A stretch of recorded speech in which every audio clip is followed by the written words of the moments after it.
रात के गहरे सन्नाटे में हवाएं तेज चल रही थीं। नीलम अपने कमरे में बेचैन सी बैठी थी। उसके चेहरे पर चिंता की लकीरें साफ दिख रही थीं। दरवाजे के बाहर उसकी सास राधा देवी और पति वरुण की आवाजें आ रही थीं। आज फिर से घर में एक और लड़ाई हो चुकी थी। ये झगड़े अब हर रोज के हिस्सा बन चुके थे और नीलम की जिंदगी में सुकून की कोई जगह नहीं बची थी। नीलम और वरुण की शादी को अब भी सिर्फ 3 साल हुए थे। शुरू के कुछ महीने तो जैसे सपनों की दुनिया थी, लेकिन धीरे धीरे परिवार में रिश्तों की डोर कमजोर होने लगी।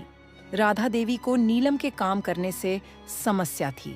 उनका मानना था कि बहू को घर में रहकर परिवार का ध्यान रखना चाहिए, लेकिन नीलम अपने करियर को छोड़ने के लिए तैयार नहीं थी।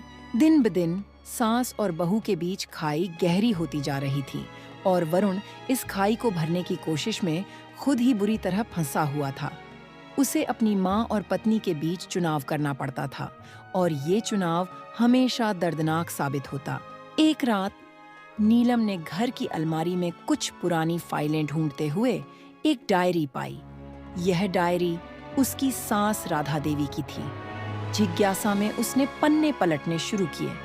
धीरे धीरे उसे एहसास हुआ कि राधा देवी का अतीत भी वैसा ही था जैसा अब उसका वर्तमान है।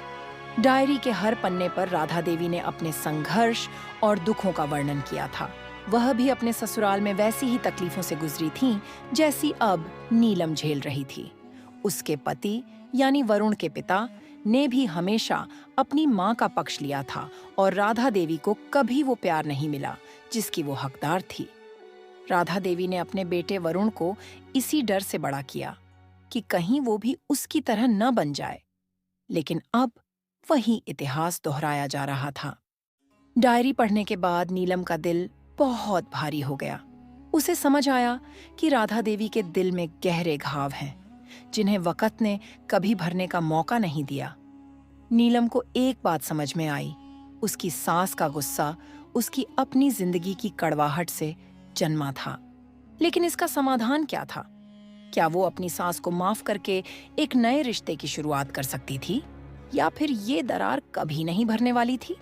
रात के खाने के बाद नीलम ने राधा देवी से बात करने का फैसला किया। वह सीधे उनके कमरे में गई और धीरे से कहा, माँ, मुझे आपसे कुछ बात करनी है। राधा देवी ने बिना किसी भावना के उसे देखा। क्या बात है? नीलम ने बिना कुछ कहे डायरी उनके सामने रख दी। राधा देवी का चेहरा सफेद पड़ गया। उन्होंने कुछ देर तक डायरी को घूरा और फिर धीमी आवाज में पूछा, तुमने इसे पढ़ा? नीलम ने सिर हिलाते हुए कहा, हाँ माँ, और मुझे अब समझ आ रहा है कि आप क्यों इतनी नाराज रहती हैं। आप भी तो वही दर्द झेल चुकी हैं जो अब मैं झेल रही हूँ। राधा देवी के हाथ कांपने लगे। वह कुछ बोल नहीं पा रही थी, लेकिन नीलम ने अपनी बात जारी रखी। हम दोनों एक दूसरे को समझ सकते हैं अगर हम कोशिश करें। मैं जानती हूँ कि आपको लगता है कि मैं आपकी जगह ले रही हूँ, लेकिन ऐसा नहीं है। हम दोनों इस घर में अपनी अपनी जगह बना सकते हैं। नीलम की बातें सुनते ही राधा देवी की आंखों में आंसू आ गए। उन्होंने धीमी आवाज में कहा, तुम्हें नहीं पता नीलम, ये सिर्फ मेरा दर्द नहीं है। तुमने वरुण के पिता के बारे में जो पढ़ा वो आधी सच्चाई थी। असली वजह ये थी कि उन्होंने मेरे अलावा किसी और से प्यार किया था और वो प्यार कभी नहीं मिला, इसलिए उन्होंने सारी जिंदगी मुझसे दूरी बनाए रखी। नीलम चौंक गई। क्या? उसने हैरान होकर पूछा। राधा देवी ने कहा, हाँ, उन्होंने हमेशा अपनी माँ के लिए वो प्यार बचाए रखा जिसे मुझे कभी नहीं मिला, और अब मुझे डर है कि वरुण भी तुम्हारे साथ वही करेगा जो मेरे साथ हुआ। इसीलिए मैं तुम्हारे और वरुण के बीच दीवार बन रही हूँ। राधा देवी का सच सुनकर नीलम को महसूस हुआ कि वो भी अब उसी दर्द का हिस्सा बन गई थी, लेकिन उसने ठान लिया कि वो इस इतिहास को दोहराने नहीं देगी। अगले दिन नीलम ने वरुण से बात की और उसे सारी बातें बताईं।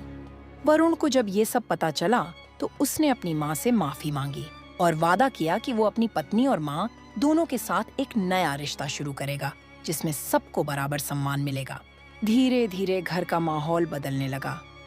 राधा देवी अब नीलम के साथ समय बिताने लगीं और नीलम ने भी उन्हें समझने की कोशिश की।